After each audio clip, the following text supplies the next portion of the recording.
je te propose le dernier film de Tim Burton, Big Eyes. Eh ben, je te suis.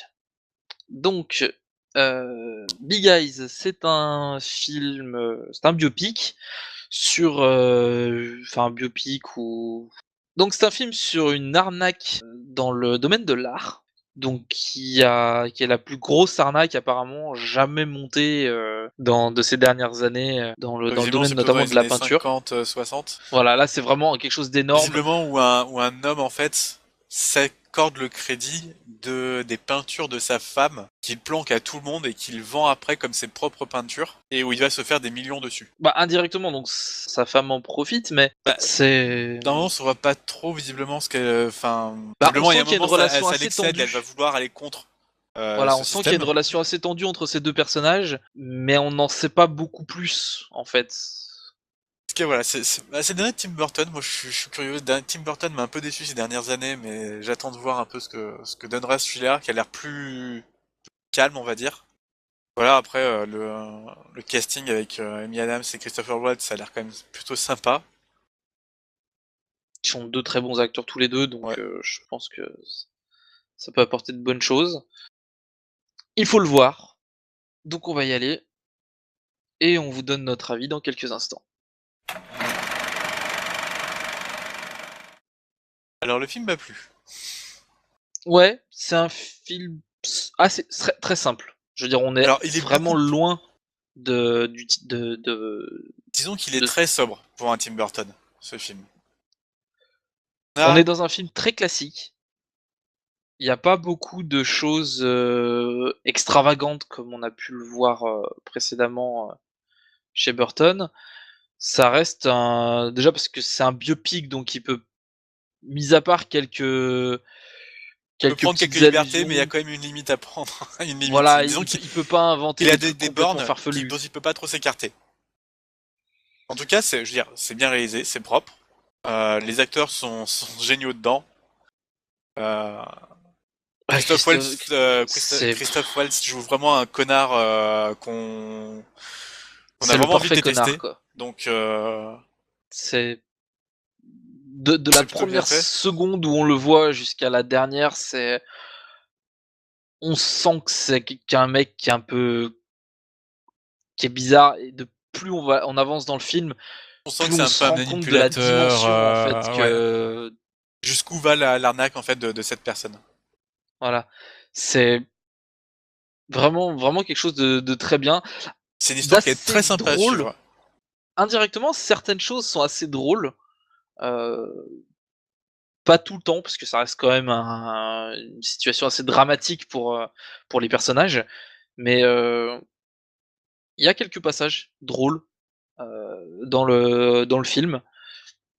Quelques scènes un peu comiques dues notamment, bah, à Waltz qui a un rôle très particulier. Amy Adams un peu plus effacée, mais en même temps, Elle ça joue rentre dans le ouais, elle rôle joue dans le rôle d'une personne très d'une femme qui effacée, voilà, donc qui est complètement effacée, complètement, écartée de la société. par son mari là cette fois-ci. Voilà. Mais en tout cas voilà, c'est un film intéressant. L'histoire est sympa à suivre.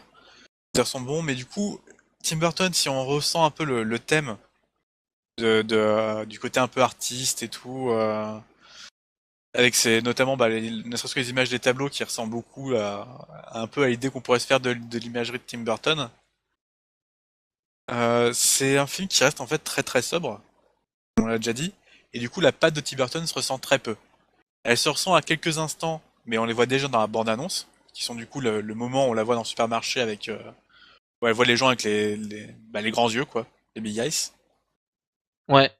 Qui du coup ça ressemble beaucoup à du Burton, mais vu que ça dure juste peut-être une minute, vite fait, dans le film, En on a fait, ça vite fait le tour explique et un on le petit voit peu déjà dans la bande-annonce. l'état d'esprit du ça sert plus à illustrer l'état d'esprit des personnages Du plutôt qu'à personnage créer une là situation de surnaturel en fait qui Ouais, est, voilà. très classique chez Burton. Non, là, c'est vraiment de l'illustration. C'est bien fait, hein, mais du coup vu qu'on l'a déjà vu dans la bande-annonce, c'est vrai que ça surprend pas tant que ça. Et l'autre étant un personnage, une sorte de gothique qui est l'ami du coup d'Amy Adams, donc du personnage féminin. qui peint du coup les peintures, qui est un personnage qu'on verrait un peu comme on va dire le, ouais, je sais pas, je dirais vraiment un personnage de Burton, tout noir, noir et plein de vie. Personnage de Burton. Ouais. En tout cas, on n'a pas grand chose à dire. Voilà, c'est bien fait, c'est agréable à suivre.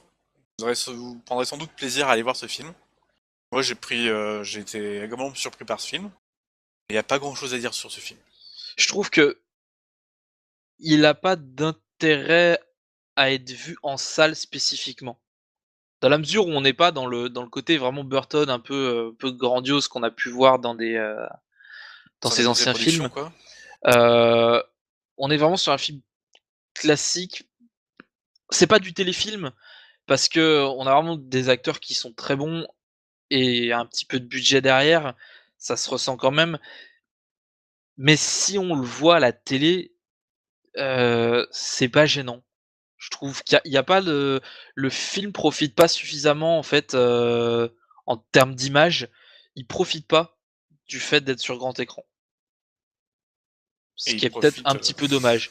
Mais d'un autre côté, bon, voilà, est-ce que si vous vraiment vous êtes fan de Burton et que vous voulez voir quelque chose d'un peu différent de ce qu'il a fait ces dernières années, ça vaut le coup d'aller le voir Alors en moi, je dirais salle. justement, j'appellerais pas forcément les fans de Burton, j'appellerais déjà à tous les amoureux de biopic d'aller voir ce film. C'est un bon biopic quand même. Oui. Il est sympa à suivre et à voir. Parce qu'après, comme on revoit pas trop l'univers de Burton, c'est vrai que ça peut être intéressant de voir ce qu'il est capable de faire quand il a de grosses bornes sur les côtés. Ouais, oui, il peut pas sortir de son cadre, ouais, du coup, là, du coup, on se rend compte que c'est très simple. Ouais, ça aurait pu être lui ou un autre. Je sais pas si ça aurait changé grand chose. Peut-être les C'est-à-dire que personnages qui auraient été si on traités voit le peut-être film sans différemment, savoir que c'est de mais Burton, on peut pas le deviner que c'est de lui. ouais, clairement pas. Si ça vous tente et que vous voulez absolument le voir en salle, allez-y, hein, c'est pas gênant. Moi, je trouve que le voir en salle, c'est pas spécialement une priorité, mais ça reste un film très intéressant à voir. Voilà. Et donc, bah, c'est tout pour Big Eyes de Tim Burton et on vous donne rendez-vous à la prochaine séance. Au revoir. Ciao.